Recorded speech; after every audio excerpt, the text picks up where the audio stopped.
Avui, un equip de Canal 7 Televalència ha parlat en exclusiva amb el portaveu de Ciutadans a l'Ajuntament de València, Fernando Giner.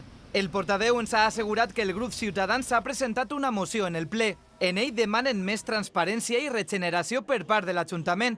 La causa ha sigut la detenció de prop de 200 factures del govern gestionat per Joan Ribó que no han passat pel procés d'intervenció i fiscalització. Cualquier gasto que se produzca en el ayuntamiento que no esté muy justificado, que para gastarse 1.100.000 euros no hay tanta justificación, debe pasar por la intervención. Giner ha assegurat que ha d'acabar-se amb la pràctica de fer despeses sense passar per la intervenció. A més, ha assegurat que des de Ciutadans es va a estar vigilants per a regenerar la política. Si es que estamos, entre otras muchas cosas, para regenerar la vida política en las instituciones. No puede ser que se dé por bueno malas prácticas del pasado. La nueva política exige transparencia, regeneración y buena praxis. Y la buena praxis es que el interventor dé el visto bueno a todos los gastos. Després d'un any del nou govern local, Giner ha qualificat la gestió de Ribó com a deficient.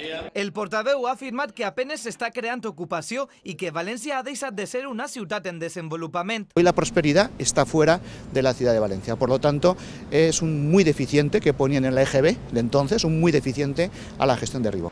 Entre les qüestions més preocupants per a Ciutadans, Giner ha assenyalat les 400 persones que viuen en el carrer, la pujada de l'IBI i la falta d'ocupació per als valencians.